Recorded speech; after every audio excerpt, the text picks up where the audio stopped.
अस्सलाम वालेकुम, कैसे हैं आप सब। उम्मीद करती हूँ खैरियत से होंगे। आज मैं आपको कोफ्तों को कैसे लंबे अरसे के लिए फ्रीज़ करते हैं उसका तरीका बताने जा रही हूँ, और कोफ्तों को बनाना कैसे है इसकी रेसिपी ऑलरेडी मेरे चैनल पर मौजूद है।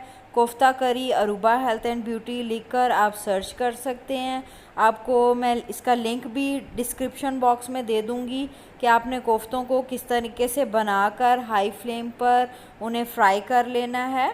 ये मैंने कोफ्ते बना लिए हैं और इनको मैंने हाई फ्लेम पर फ्राई करके बिल्कुल अच्छे से ठंडा कर लिया है। इसके बाद मुझे जो है इसमें बटर पेपर या सेलोफिन या प्लास्टिक शीट की ज़रूरत होगी, जो मैंने काट के रख ली है। अपने जो एयर टाइट मेरे पास इस वक्त कंटेनर है उसके हिसाब से मैंने बटर पेपर काट लिया है। आप एक बटर पेपर लेंगे या प्लास्टिक शीट लेंगे और उसे इस तरीके से बेस में लगाएंगे जिस तरीके से मैं लगा रही हूँ। इस तरीके से ये होगा कि आपके कोफ्ते बेस से चिपकेंगे नहीं।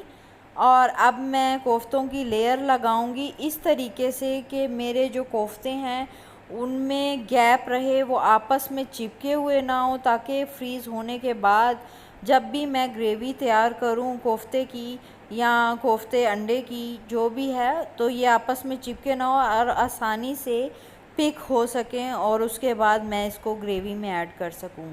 या आप देख सकते हैं मैंने इसमें काफ़ी गैप छोड़ा है, कोफ्तों को बिल्कुल एक साथ मैंने टच करके नहीं रखा। अब इसके बाद सेकंड लेयर ऊपर लगेगी।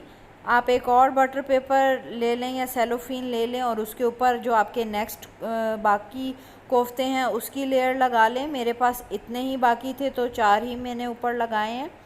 और आखिर में दोबारा आपको बटर पेपर की जो है एक ऊपर लगानी पड़ेगा। लास्ट में बटर पेपर या सेलोफिन लास्ट में आपको लगाना पड़ेगा ज़रूर। जिस तरीके से मैंने लगाया है इस तरीके से जो है अब मैं इसको जार को बंद करके, एयर टाइट जार को बंद करके अपने कंटेनर को फ्रीज़र में रख दूंगी और तकरीबन ये ओवरनाइट फ्रीज़ होने के बाद आप इसकी लुक चेक कर लें। इस तरीके से आप फ्रीज़र में इसे लंबे अरसे के लिए रख सकते हैं, 2 से 3 माह आप आराम से रखें। ये बिल्कुल ख़राब नहीं होते, इनके जायके में बिल्कुल फ़र्क नहीं आता। जब भी कोई एमरजेंसी पार्टी हो, दावत हो या कोई भी आपने एमरजेंसी खाना बनाना हो, ग्रेवी तैयार करें और कोफ्तों को ऐड कर लें। बहुत ही आसान और बहुत ही कन्वीनियंट रहता है। जब भी हमें कोई दावत करनी होती है ज़रूर ट्राई करें। दुआओं में